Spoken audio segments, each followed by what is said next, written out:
ഞങ്ങളിന്നേ കൊക്കവട ഉണ്ടാക്കാൻ പോവാണ്. ഇതാ അതിനുള്ള സാധനങ്ങളാണ്. വലിയ ഉള്ളി ഒരു 2-3 അങ്ങനെ നന്നാക്കി വെച്ചതാണ്. അതിന് ഞാൻ ചെറിയ ചെറിയ പീസാക്കി. 2 പച്ചമുളക്. വൈകുന്നേരം ആയില്ലേ, അപ്പൊ കോഴിക്കളൊക്കെ കൂട്ടി പോണ തിരക്കാണ്. അവിടെ സ്റ്റെമ്പ് ഉണ്ടാക്കുന്നുണ്ട് എല്ലാരും. ഇപ്പൊ 6-10 ആയി.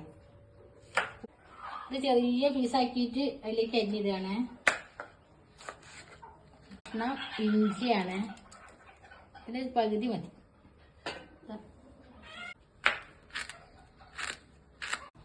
ഇതിലേക്ക് മുറിച്ചിടുകയാണ്. ഇതാ ഈ കപ്പിന് 1 കപ്പ് മൈദപ്പൊടിയാണ് ഇട്ട് കൊടുക്കുന്നത്. 1/2 കപ്പ് കോൺഫ്ലവർ പൊടിയാണ്. ഇതാ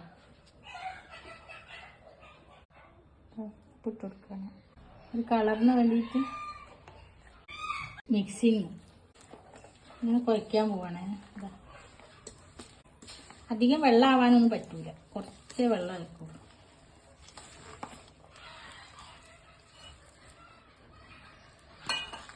കടലപ്പൊടി കൂട്ടിട്ടതില് ഞാനിപ്പോ കടലപ്പൊടി ഇല്ലാത്തോണ്ട് മൈദപ്പൊടിയാണ് കൂട്ടിയത്. ഉപ്പ് നോക്കണം കേട്ടോ, ഉപ്പുണ്ടോന്ന്. ഇതിൽ ഉപ്പൊക്കെ ഉണ്ട്. ഇതാ ചീനച്ചട്ടി അടുപ്പത്ത് വെക്കുകയാണ്. ഓയിലാണ് എടുക്കുന്നത്. ഇങ്ങനത്തെ ഒക്കെ ഉണ്ടാക്കാൻ ഞങ്ങൾ അതാ എടുക്കല്. പൂരി പൊരിക്കാന്, ഉള്ളിവട, പരിപ്പ് വടയൊക്കെ ഉണ്ടാക്കാൻ. അതൊന്ന് ചൂടാവട്ടെട്ടാ. ചൂടായ എണ്ണയിലേക്ക് ഉള്ളിയും കോൺഫ്ലവറും മൈദപ്പൊടിയും ഇഞ്ചിയും പച്ചമുളകും ഒക്കെ കൂടി കൂട്ടിയതാണ്.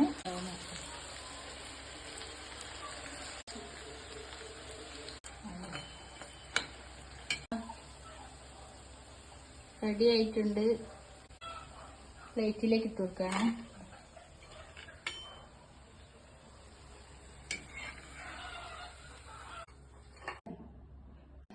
ഇതാ ക്രിസ്പിനെസ് ഉള്ള കൊക്കവട. ഇതാ എന്റെ മോള് ഇതവിടെ ഫോണിൽ ഓക്ക് ലഡു വേണമല്ലോ, അവളത് ചോദിക്കാം. ഒച്ചടാ നല്ല ടേസ്റ്റ് ഉണ്ട്. സൂപ്പർ കൊക്കവട. എല്ലാവരും ട്രൈ ചെയ്ത് നോക്കണേ.